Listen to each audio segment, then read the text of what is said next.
Well, hello everyone, and welcome to another live Q&A call on Golf Industry Guru. I am your host, James Cronk, coming to you on June the 2nd from our Vancouver, British Columbia headquarters, where the sun is streaming through the skylight, and no doubt many of you are very, very busy with active golf courses today, but it is a thrill to be with you again and to have our special guest to join us on our live Q&A call today, because today I get to welcome Vic Aliprando, Senior Vice President of TPC Network Operations, where he leads, an organization that has some of the most respected golf properties collections in the world, including TPC Sawgrass. I wore my TPC Sawgrass sweatshirt today in honor, because Scott and I were very fortunate to hit a few balls into the pond in front of 17 a couple of weeks ago. But Vic is someone that is, from club management, business development, operations, even door-to-door sales lessons that he was sharing with us when we were with him a couple of weeks ago, brings a unique perspective to what it takes to build great teams, create memorable member and customer and guest experiences, and how to maintain high standards that are associated with the TPC brand. And so without further ado, Scott, let's bring in our special guest. Vic, it is wonderful to have you on our call today. Thanks so much for joining. Welcome to the Gig Podcast. Thank you. Thanks, James. Thanks for the invite. It's great to be here. And it was great. Scott and I had a chance to do some meetings with yourselves and your team a couple weeks ago, and to visit PGA Tour headquarters, to visit where you're located today, I can see from your office, and to see some of the TPC facilities. But more importantly, Vic, to really kind of connect with a lot of your TPC leadership team. And one of the things that really struck me, and I said it to you a couple weeks ago, was I would meet these individuals, whether they worked in head office or they worked at a facility. I'd say, hey, how long have you been with the TPC? And they're like, 15 years, 20 years, 18 years. And I always feel like that's such a wonderful sign of a great organization to work for. So, just great to have you on board. And please just share with our audience, Vic, a little bit about your journey. I mean, all the stops along the way, because it's a great story. Let's see. We have an hour. We got other questions. We got other questions. But how about take 3 or 4 or 5 minutes to tell that story? I will. Thank you. I've been with the tour for almost 25 years. It'll be 25 years this fall. Amazing to think about that. But so my journey in the golf business, I grew up playing golf as a kid. My dad really took to the game when he married my mom. He wasn't a golfer prior to that, and because it was my mom's parents that were the golfers. Now they lived in New York, and they played public golf. And so I came around. We lived in Pennsylvania now at that time, about 2 hours away. And my dad was just hooked on the game, so I was just tagging along with my father, swinging his clubs probably on the range. So I played, ever since I can possibly remember. And it was really my grandparents that I still vividly remember my grandmother, like just screaming, "Oh my gosh, look at his golf swing!" Like I was just some little kid swinging in the yard. But I was finishing up high school, and I was getting ready to head out to college, and all I knew at that point was I wanted to get away from the Northeast. I was heading south, and I would like to have tried to play golf. And so I was looking in Jacksonville and Texas and just other areas. And then this pamphlet showed up at my high school from Mississippi State about the professional golf management program. This was in 87. So there was only 3 schools at the country that had it. And my counselor called me in there and said, "I don't know what this is about, but I thought about you when I got it. So, here you go." And I took it home. My dad and I decided to drive on down there and, check it out. And I kind of said, "Hey, it's in the South. I get to play golf. Sure. Let's do this." Really not knowing really what I was getting into, to be quite honest. Definitely some culture shock, moving to Mississippi from the, really New York, area. Tons of funny stories, about me not really fitting in very well initially, but I became a Southerner pretty quickly. I even say y'all now, but anyway, it was good. That's what got me going. And then it's been a complete blessing ever since. All of my internships, throughout that program, I can literally draw the seat I'm sitting in today to the very first internship that I did in 1988. And I'm not joking. I mean, I met the guy that I just replaced. He was the GM of the club at Metro West in Orlando in 1988. And I just, made a lot of connections along the way, and every internship was based on the last. And it's been an awesome journey. I had no clue I would ever make it to this point, overseeing the TPCs, just as a so-so golfer growing up in the Pocono Mountains. I did try to walk on at Mississippi State twice. I got my butt handed to me bad and realized, yeah, I'm okay. I thought I was a good player, but now I get it. And my grandmother actually wanted me when I graduated to go try to play. She said she would sponsor me. I'm like, Graham, you have no idea. That is impossible. I'm just going to get to work. Thank you, though. And I'm going to start climbing the ladder here. I'm not good enough. So it's been a phenomenal career. I just love the golf business. I love the connections and the people and the relationships along the way, and just very, very blessed.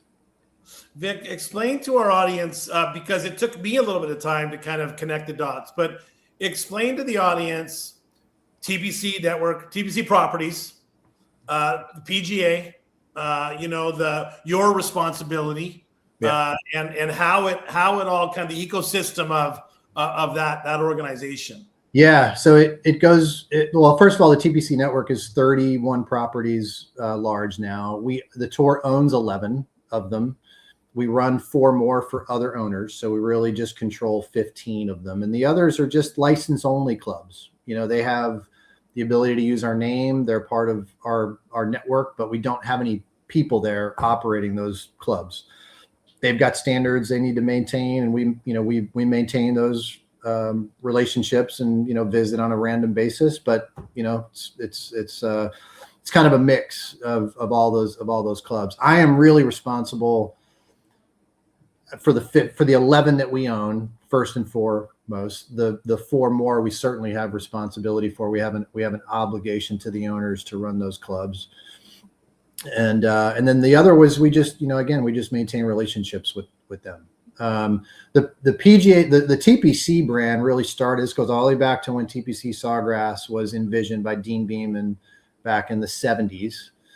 He was looking to move the tour headquarters here to the Northeast Florida area. He was looking for a golf course to own and to permanently play the players on. I guess at that point the tournament was moving around, and he wound up finding this property here. It was all swamp. They wound up getting Pete Dye, obviously building TPC Stadium course. And then the network really grew pretty rapidly in the 80s and 90s due to the tour growing. When the tour, let's use Atlanta as a market, the tour either wanted to bring an event to a market or move a tournament from one club to a TPC club. And we weren't really owning them back then. We were partnering with developers who were doing real estate development, and we had some first right of refusals and all that kind of stuff to purchase, after the developer was done, which is really how we acquired most of the clubs that we own today. But they were all really done for the purpose of hosting professional events, really built from infrastructure up. Everything, all the staging it needs. You have all the room for spectators, hospitality, venues. We would limit, things like if it was in a development, like road crossings, like how many times the players are going to have to cross a road to get to the next hole, and really having the golf course be as core as possible. Specifically, probably the last 3 or 4 holes where you don't have homes really on both sides of the holes. So we really, first and foremost, we are rent-free venues for professional tour events. We do not collect any rent from when the tour comes and plays. We close, we lose the revenue. That all benefits the tour. as a whole, either in, larger purses or more charitable impact in the local area. So we're happy to do that. We are a home for all tour players, whether they live in the area or they're just passing by. The player and their family have the ability to come by and play and practice or dine. We're a place where the title sponsors and the official marketing partners of the PGA Tour can also, come either play or even activate. Maybe do consumer, facing programs or events at our clubs that will benefit their business. And then finally, we are producing a financial contribution to the tour. Fascinating. And let's talk about leadership, because remind me again, 31 properties, but in the 15 or so, the number of employees that you oversee ultimately, Vic, is significant. It's a couple thousand or more, right? That's right. Yeah. And so, in one of the things that I've been interested in chatting and also reading about some of the things, like you've got to kind of, never forget to take out the trash kind of quote that you used at some point in time in an article. And, and once again, when I was connecting with GMs or with people from headquarters or people that are obviously very loyal to the organization, and we asked the question in one of our sessions about what is it, what makes a team member great, what makes a culture great. At some point in time, someone talks about leadership. And so I'd love to pick your brain today a little bit about, the lessons that you've learned from people you've worked for and mentors and peers you've had, and what you also try to do as a leader, leading those 2,000 plus employees. So yeah, what does the statement, never forget to take out the trash, teach you? Yeah, that was actually somebody that my very first mentor told me. His name is Steve Johnson. I was working with Arnold Palmer Golf Management Company early in my career, and Steve hired me out of really, I did a couple of internships for him through college, and then he hired me afterwards. And he made that comment to me, and I think it was really he was really talking about, just be hands-on.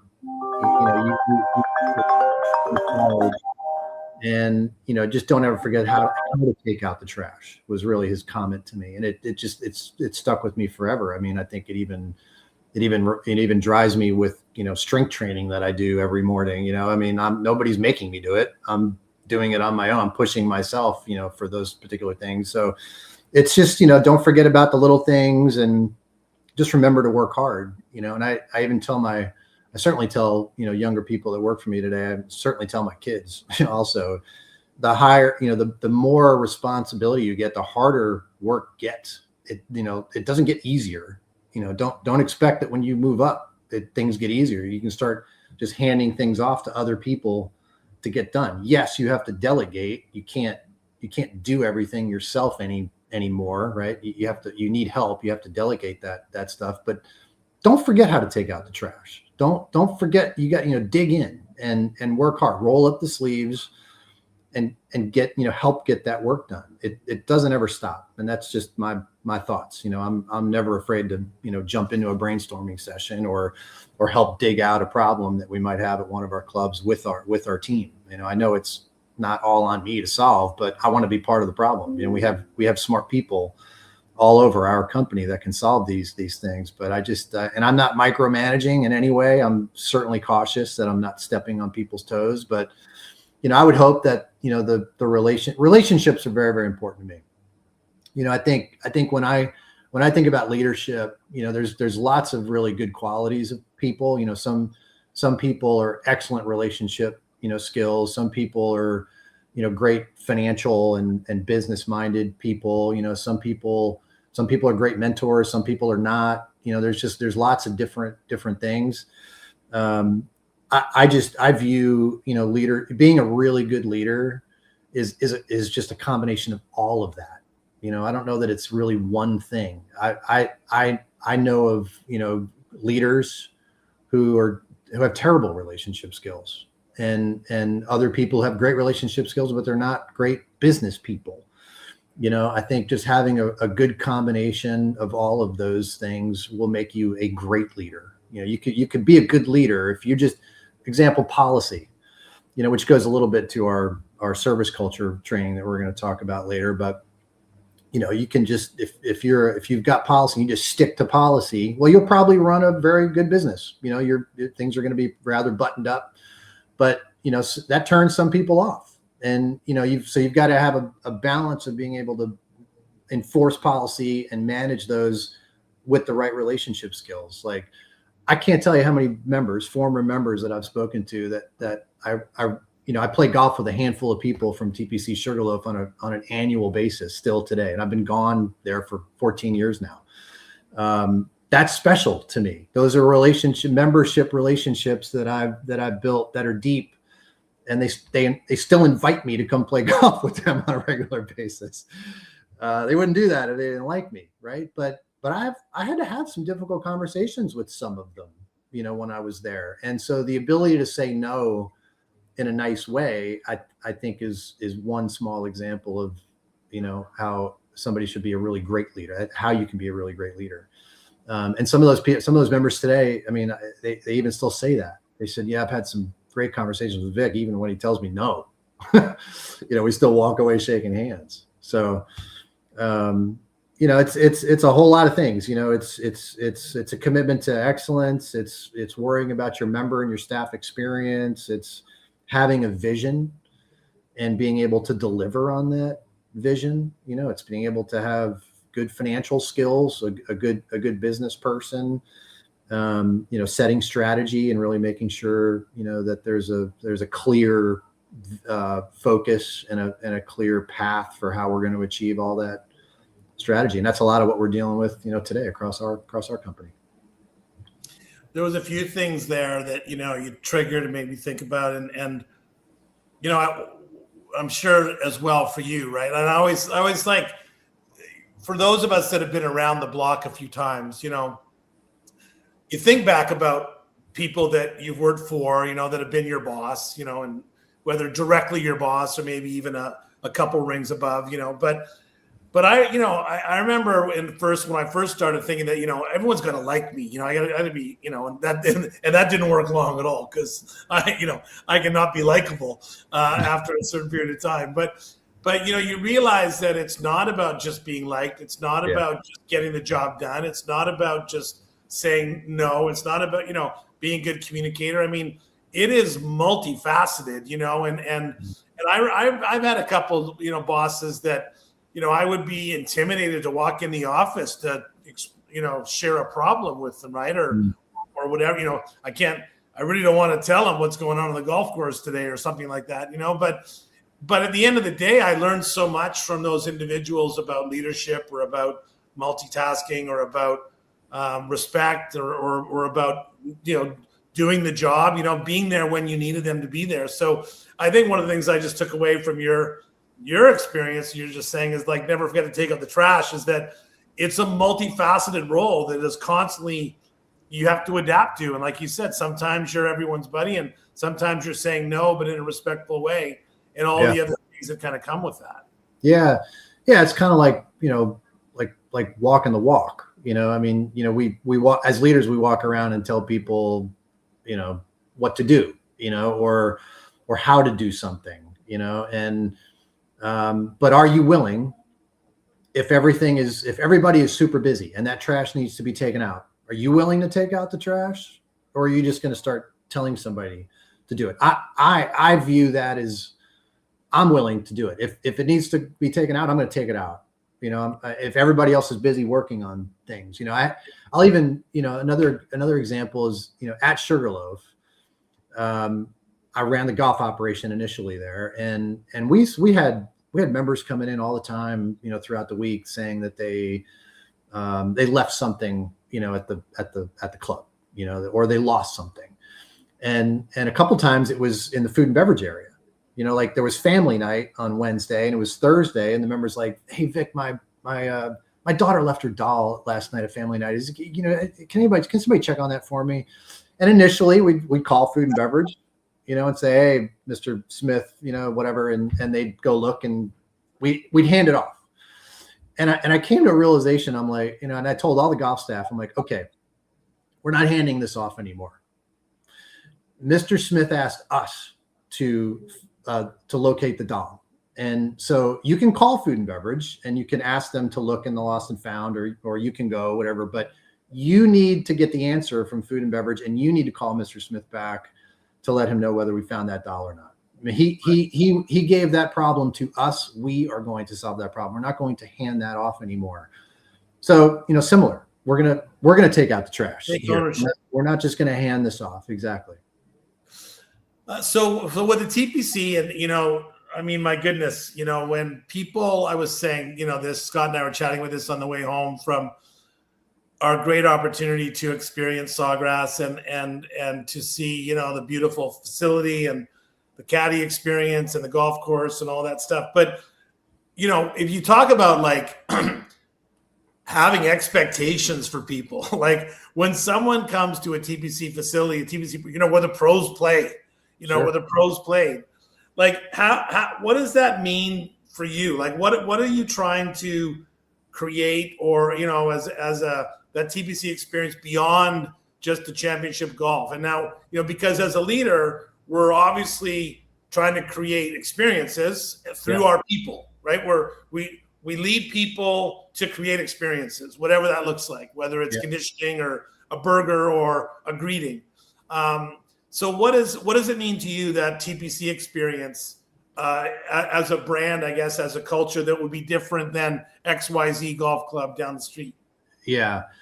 Well, we're very fortunate working for the tour, and the fact that we host a lot of PGA Tour events on, PGA Tour Champions, Korn Ferry. The golf course we make a lot of investments in the golf and our facility overall, right? And because we got the best players in the world, coming to play our places every year. So, unlike maybe some other golf courses that don't host professional events, you may decide to maybe grow in a practice tee that didn't make it through winter very well. We would resod it likely, especially depending on the time of the tournaments coming. We won't have enough time to try to grow that in and have a quality enough surface for the best players in the world. We got to resod that. So I generally believe that our golf courses are really, really good, and they're very well conditioned year round. So like that's a given. We budget for that. We likely spend a little bit more than others, and we're good with that. This is what the PGA Tour is all about, for us. So for me, it's the service side, because you can have the best golf course in the world. TPC Sawgrass, is a bucket list experience for a lot of people. But if somebody who's been, maybe saving up for quite a while, to come here, or this might be their only time coming, or even if it's a regular trip, they come every single year. If they were to roll up to the bag drop and not have anybody take their bag out of the car, or just basically not even get a warm welcome, well, the golf course is going to perform, but people will leave a little less impressed because the service was poor. So we feel an enormous amount of pressure on the service side for our clubs because of how good the golf courses are. I mean, we are constantly trying to make sure that the service level meets the expectations that people are going to experience on the golf side. And, which is a little bit about what you and I just got through working on with our service culture. We've had plenty of, service culture discussions and programs and brands over our history. We were ready for something different. We wanted to raise the bar. We wanted to come up with something a little bit different that would kind of shake things up a bit. I'll give you one other example that how expectations are so high for us. Before TPC Danzante Bay became to be TPC Danzante Bay, I visited with the owner in Mexico down there and went through the TPC experience and the brand and what it all means. And he's not really a golfer himself. He owns 14 resorts throughout Mexico. I believe this is the only one with golf though. And so he listened, and we had good conversation, and he needed to think about this. We're going to be rebranding his property. So it wasn't just an easy call. So, I leave, and turns out he winds up having a conversation with a friend of his who's a big golfer. And he wound up asking, would you go to a resort in Mexico, golf resort in Mexico? And the answer was, well, it just depends on where it is. Yeah, I probably would, but I'd like, depends. And he said, what if it was a TPC? And the guy's response immediately was, heck yes. Like there wasn't even a question. Now suddenly it didn't matter where it was, because his expectation of TPCs are high enough that he would have enough confidence in visiting a resort in Mexico, where maybe other resorts he would need to do a little research and look. So that the owner called me and said, we're in. Like, let's do this. That was what pushed him over the edge. So, we're very well known. We're very, very blessed. We have a high reputation. All the survey scores, both from members and guests that we monitor and benchmark, are very high. But we can really mess all that up on the service side if we're not constantly paying attention to it. Before I ask you specifically about the service side, when you talk about TPC Sugarloaf and TPC Mexico and all the different properties, like for those other organizations out there that have a collection, is the goal to have it the same in all ways? This is how we build a pyramid. This is how we answer the phone. This is the TPC. How do you kind of keep that culture consistent, but also you've got individual facilities that have their individual kind of style, their individual connection. So what are the thoughts as an organization about that? We definitely have a lot of, we have constant policies, procedures for the most part, exist, standard. We have standards that every club needs to meet, but no, not every club is going to be exactly the same. It's not like a McDonald's that you'll find no matter where you go, it's going to be exactly the same, right? There's a local flair. Clubhouses are all different. Golf courses are obviously designed different. You got northern clubs, southern clubs, eastern clubs, western clubs, international clubs. I mean, they're all going to be a little bit different. And so we allow that, and we want that. We want the localness of the club to come alive and be, everything from food to, there's even different merchandise options. We're constantly looking for different things across the clubs, but there might be something local to the Twin Cities market. Some vendors may be doing something local there that Twin Cities is putting in the shop, but Sugarloaf's not going to put that in the shop. So no, we're definitely open to flexibility. We absolutely want our people's personalities to come out. We might say that, we need to warmly welcome, people when they show up, but we don't script it for them. We'll coach and train and give some examples, but we want if somebody has a big personality and they're working, we want that big personality to come out. Don't make them say something just very vanilla and robotic. We want that, and because that's what makes any club special, is the people that are there and the relationships that you can build. So and also we realize, look, we have a very small headquarters team. We cannot run the clubs from here. Our GMs run our clubs. They are in charge. They are tasked with that. They are incentivized to run their clubs. We try very hard here to not mandate as much as we possibly can what happens at the clubs. Maybe strongly suggest certain things, but again, there's standards, but there's a lot of things that we leave up to the local team, to be able to handle, because we cannot run the clubs from here. They need to be dynamic leaders at our clubs, not people that just take orders from us and execute against what headquarters wants. So that in and of itself helps us, have a little bit of individual personality at each one of the clubs. It's also not uncommon, we have a lot of transfers from one club to another, and we certainly want to promote from within. as much as we possibly can. So, a head professional from one club transferring to be a director of golf at another, or a director of golf transferring to be a GM at another. It happens quite a bit with us, and we want that.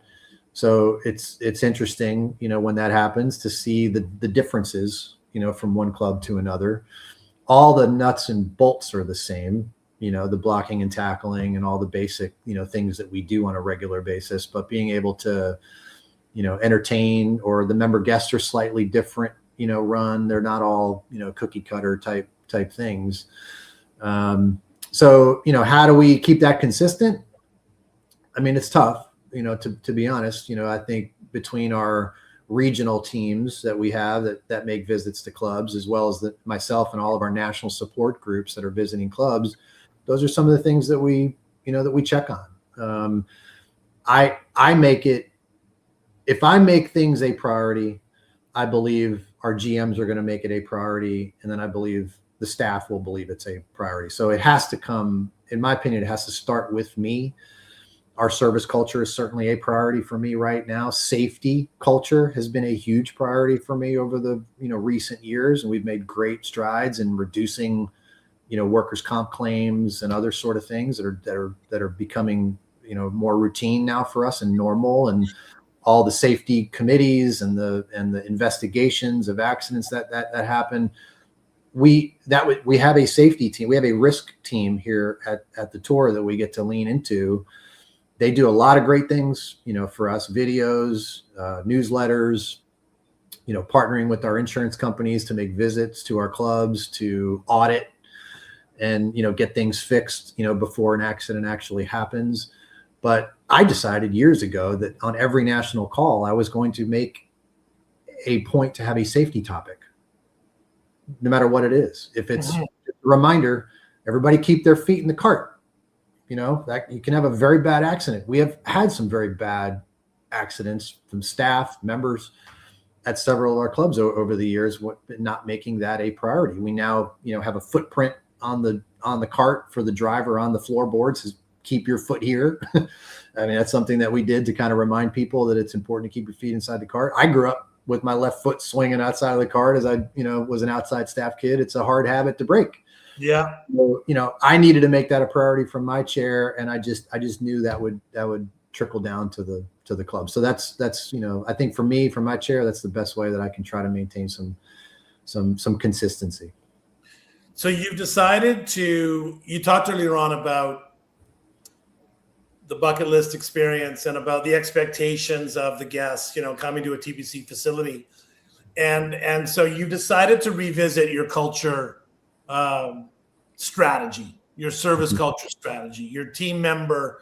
There's a great question from one of our listeners today, Craig, about empowering staff to create that experience through training, through the person you're hiring. And I think we're going to answer you right here, Craig, as we start talking about the Go Further initiative. So, Vic, can you share with our and let me just back up a little bit.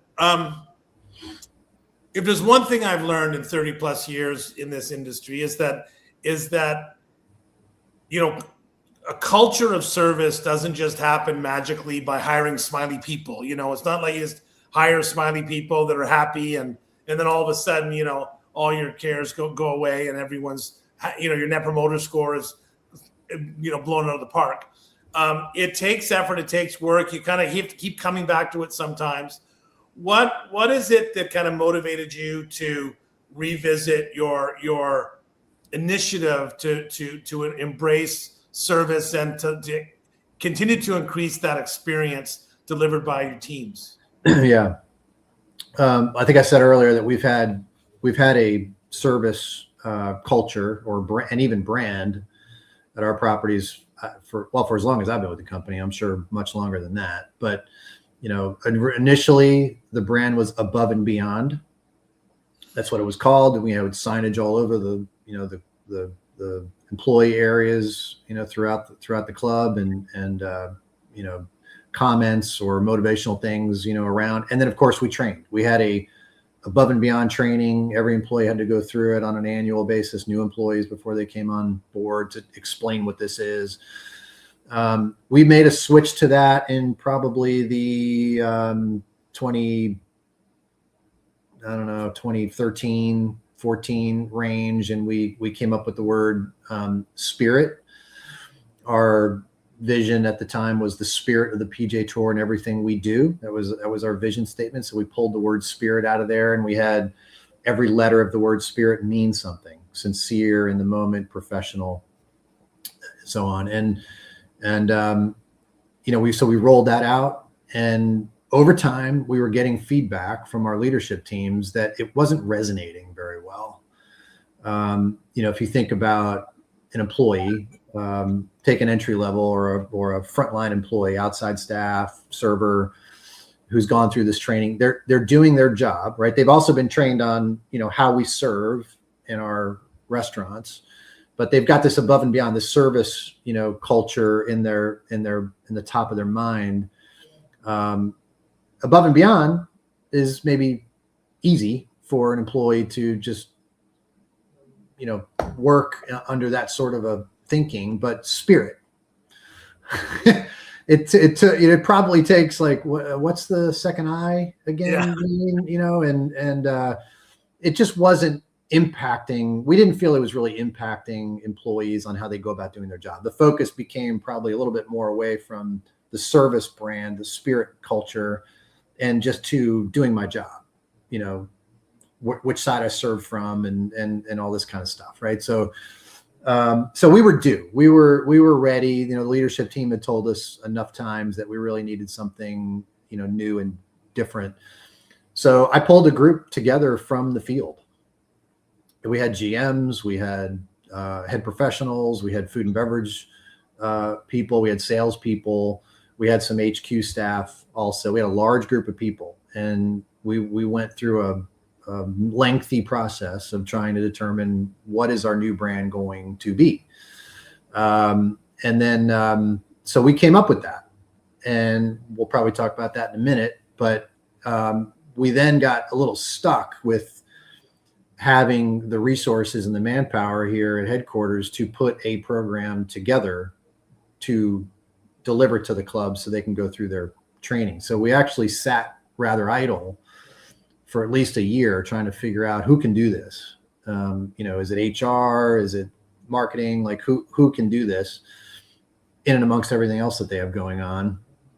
And then thank God I ran into you guys at the NGCOA conference last June in Monterey. You standing on the tee box with your bag of Skittles. You got it. And I just happened to ask the question, do you guys do any customized stuff?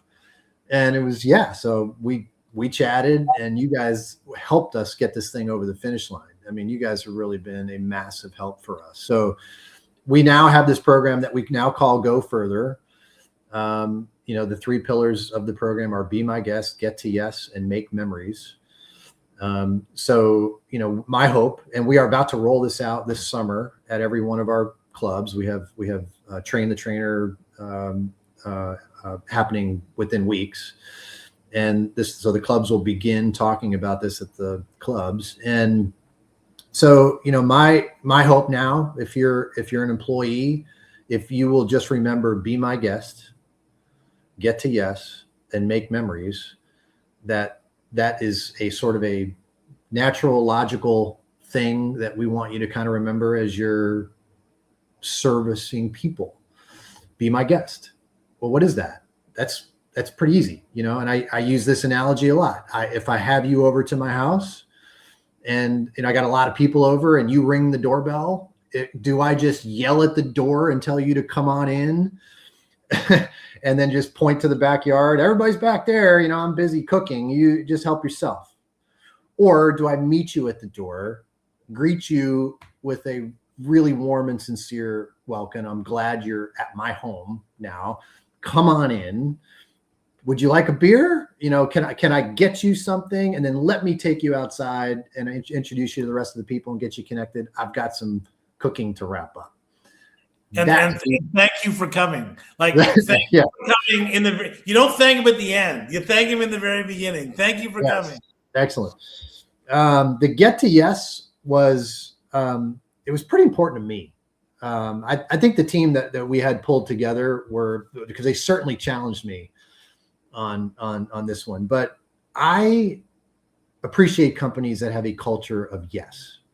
I understand policies and I understand that procedures are important, but in my experience with, whether it's a cell phone company or your lawn care provider, whatever it might be, isn't it very, very frustrating, when the answer is no, and it's mainly because of a policy or they don't have authority to do something that you're asking for? It just drives me nuts, when that happens. Now, so I said, guys, I have unfortunately have seen this at some of our clubs. We do, or had in the past, get wrapped up in policy. And I think a lot of our staff can be a little concerned that if they break policy or do something outside of policy, it's going to backfire on them. So we're going to change that.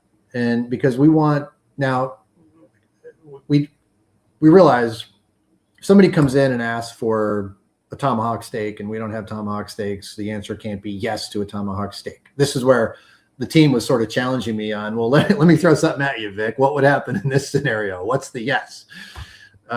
We've purposely named it Get to Yes or Get to a Yes, because that could take lots of different forms. It doesn't have to be the tomahawk steak. It could now be, we don't have that in here today, but I tell you what, here's my card or here's my number. The next time you're coming in, if that's something you want, please give us a day or two notice and I'll make sure we have that for you. That would be a way to get to yes. I can't give it to you today, but I'm going to get it to you later. So in some form or fashion, the way we have sort of framed and to answer Craig's question, how do we empower people?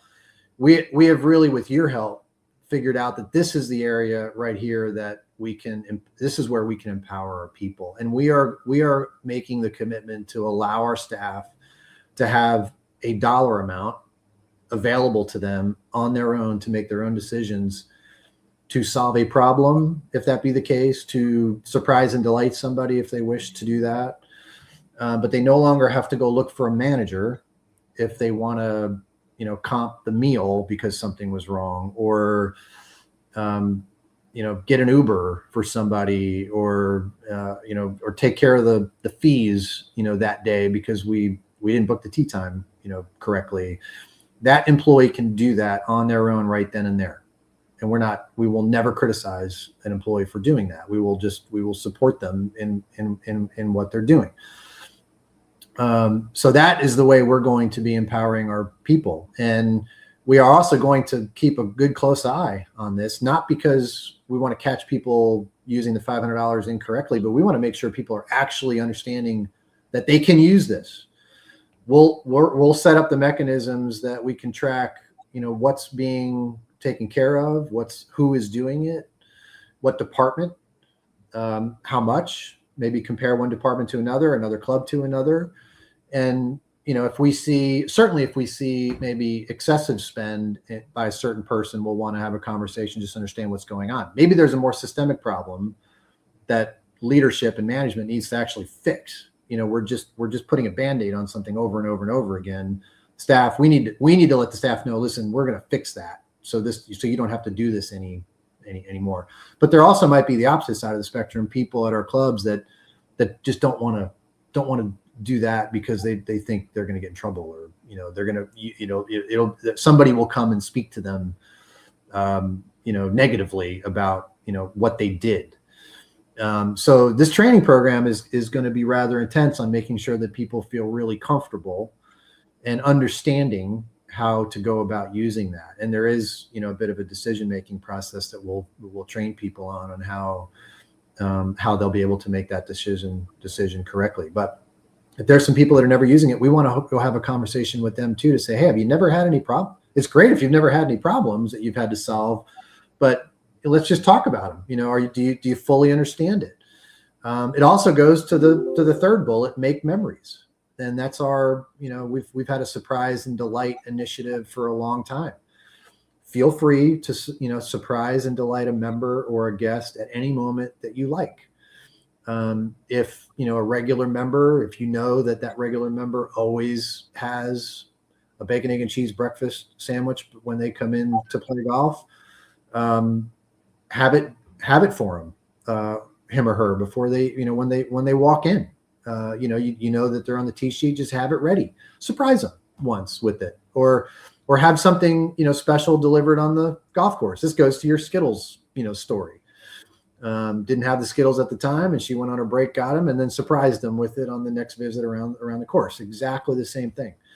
So, they can use that $500 or that money to be able to surprise and delight somebody as well. But we're going to get out of the way as management and really make sure that our people are trained on what this means, and have them solve the problems, for us. And my hope, and we're going to track this, we're going to look at some KPIs on a regular basis, whether it be employee satisfaction, member satisfaction, even revenue, and keep an eye on how this is going. Our expectation is that this will way more than pay for itself. We think this is going to elevate the service culture at the clubs. It will be noticed by our members and guests over time, and it's going to have a positive impact for us. I think for our listeners too, what I would add to that, Vic, which was a great explanation, thank you. But I think what I would ask everyone is just, can you articulate at your club, in your department, at your facility, in your organization, can you articulate what your goals are from a service culture standpoint?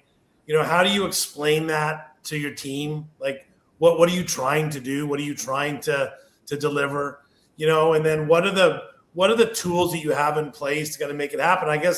One of the questions that we get all the time, Vic, is like, it's easy to create a culture, but then, how do you make sure, or I guess what do you think is going to be the most important deliverable from a leadership standpoint or from a leadership team standpoint to make this successful? You talk about spirit, talk about above and beyond. Now let's go further. Doesn't matter whatever you call it, ABC. But what do you think are some of the best practices that you're going to want to ensure that makes this program live and breathe successfully for years to come, I guess? Yeah. Well, maybe a couple of things. One, I think, like I said earlier, I think it's going to start with me. It's going to start with me constantly talking about the Go Further program on all of our catch-up calls as I visit clubs, speaking to the staff about this and asking and having some fun with it. Did you go further today? We can have some fun. We're going to get some swag out there and all that kind of stuff. So I think by me doing that, I think the GMs are going to make it a priority naturally. And, as the club sees the leaders at the club making this a priority, I think that's naturally going to draw people to realize, yeah, this is a priority. The other thing I was going to say is that, we are going to establish some committees at each one of our clubs, service culture committees at each one of the clubs. And there's some responsibilities that are come with that. And it's not going to be just the leadership team at the club that'll be the service culture committee. We want anybody and everybody who's willing to be a committee member on this committee. It can be a server, an outside staff person, a facility maintenance person, somebody on the golf course maintenance team. It doesn't matter. Those that have a passion and a heart for service, we want you on this committee. And that committee is going to play a really big role. It never surprises me. This is the way our company honestly has been built, is best practices happen when some club does something, they build something special. It becomes communicated around the rest of our clubs, and lo and behold, we now have a best practice, and it didn't come from headquarters. It came from, one of our GMs or one of our food and beverage directors. So I hope that these service culture committees, who are going to be doing a lot of the, regular looking at the reports of the spends and where they're happening and who's spending them and on what circumstances were they being spent. They'll look at all that kind of stuff. But we're also morphing this service culture into our recognition program. So that service, there will be nominations occurring on a regular basis. Any employee can nominate another employee for going further for something that they've noticed. We're going to make that super easy, right on their phone, just to fill out a couple lines and hit submit. And the service culture committee hopefully will have a bunch of these every month that they'll be reviewing and talking about, and they will pick a service culture winner, an employee. Basically, the employee of the month program will be, the service culture will become a factor in that. And then headquarters is going to take every one of those winners every month and determine a network-wide winner on a monthly basis. And then again, at the end of the year for our employee of the year program, that'll become a factor. So, bringing this to life is where we're at right now. We're about to start training, and that's good. Like you said, you can go through the training, get that done. Are we just checking a box and we're done with that now? Now we can get on to our fall events that we have coming up, or are we continually thinking about this on a regular basis? That, from my chair, from the GM's chair to the service culture committees that we start at the clubs, we will do everything we can to keep this thing alive. And national support visits, everybody needs to be talking about this just as much as we talk about any standards that we observe when we make a visit. What I love about, what I would highlight what you said there, and just for our listeners, our managers that are listening, you brought it up a couple times, and you can even use your safety example. If it's important to you as a leader, you take action to make sure it's on the agenda every month, and you have a conversation about safety with your team. We have some clubs that have joined Golf Industry Guru, right, and which is filled with training and best practices and ways to be a better manager or leader. We'll come across a leader sometimes. He'll say, "Well, my people aren't doing it," or no one's logging in. I'm just like, well, do you recognize that that's a leadership problem? Like that's your job as the leader to communicate, to hold people to account, to put it on the agenda, to make sure that all these things. I mean, that's what leadership is. Leadership is getting stuff done, and it doesn't. Once again, it doesn't just happen because you tell someone take out the trash. Sometimes you have to do it yourself and make sure it all happens. And we have to have a few minutes left, Vic. But what excites you about? I mean, I would assume probably part of it's go further, but with the TPC organization, you've got so many great people that are part of the group, and exciting things happening on, and obviously being connected to the whole world of the PGA and what's going on with the new initiatives within the PGA Tour and the PGA organization. What are some things that excite you about the future of TPC? Is there some stuff changing around the tour? I didn't notice. I read 400 stories in my morning. I don't really know. Yeah. Yes. There's a lot of change happening, and it is actually pretty exciting. And it's going to trickle down to us too. I mean, we're right there, working in parallel on some growth plans and some different strategy work in parallel with what the future competition committee is working on for the tour schedule.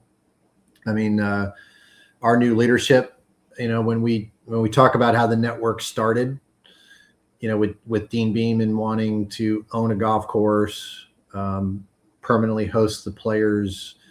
And then, you look at even some of the property that, Dean purchased that's around us, that's still available for us to do various things on. And then you look at how successful the Players Championship is today. I mean, Brian Rolap and Dhruv Prasad have both made the comment, yeah, Dean had it right. That is the vision today as well. And from 1980 all the way to today, that is exactly what we are wanting to continue on. And so for the tour to be able to own as many venues that they're playing on, that will be something that we're looking at. We will never own them all. Obviously, there's courses that just we're never going to own. Some really iconic venues that the tour will always want to play on that we'll never be able to own. But we want to own as many as possible. And so as they talk about all the changes that are happening, the new markets that they're going into or want to go into, and how all this kind of comes together, we will have a growth and a strategy plan right behind that we'll talk to the leadership and the board about and get some approval for. There's some capital that's been invested within the PGA Tour over the last few years, and perhaps more coming. We'll certainly be a part of being able to utilize some of that to, perhaps modernize facilities that we have today, or go look for more properties that we'd like to own and play professional events on. And like I said, I've been with the tour almost 25 years. We have not had any interest in owning any more clubs than we have owned since I've been with the company. So to hear a conversation about owning more properties is extremely exciting for us and the rest of the leadership team. That is opportunity for everybody in our company. We're going to need GMs and food and beverage directors and head golf professionals to head up those new clubs. And so we got a buzz going around the whole company. It's very, very exciting. We're all trying to be patient because it's a lengthy process. I think the upcoming board meeting in June at the Travelers is going to be a moment that we might see some answers. And so we're excited for that, and we'll see how that comes. And then, sometime mid-summer, maybe mid to late summer, we'll have a TPC plan right there behind it, and we'll get going. So, continuing to build our culture, continuing to run the clubs we have as efficiently, as profitable as we are, today. We need to keep foot on the gas, keep doing exactly what we're doing, build this plan in the background, and be ready to go as soon as we're told go. So we are very, very excited. Well, Vic, I thoroughly appreciate so many kind of great nuggets today in sharing your journey, and also what's happening to TPC. And I feel like our listeners can take all those different elements and figure out how they would apply it to their club, whether it's a club of 300 or whether it's a club of 30. It doesn't really matter. But I think there's all kinds of stuff in leadership that we can apply every single day to our jobs. And I'll just finish off. You were kind enough, Vic, to make a suggestion to Scott and I to go find a red coat in the TPC Sawgrass Clubhouse. And for anyone that would love to hear the background and the Dean Beeman Library, and to see some of the artifacts of how the TPC started, how Sawgrass started, the players going on their own, how the TPC kind of world began, and Dean's vision. If you ever get the lucky chance to be at TPC Sawgrass, please make sure you seek out those wonderful volunteers. They meet, I'm told, on the hour, almost every hour. There'll be someone in the middle of the clubhouse. We had a guy named Dave that was fantastic giving us a tour, and it was an incredible experience. So, Vic, thank you for being our guest today. Really appreciate it. I know you're going to be you had a little surgery, so you got some putting coming up soon. Then you'll be swimming the club. Then making some shots in the fall. But really appreciate you joining us today. Thank you so much. Thanks, James. Appreciate you having me. And everybody else, ladies and gentlemen, thanks for joining our gig Q&A call for June the 2nd, 2026. We'll see you again next month. But in the meantime, as always, we will see you on the inside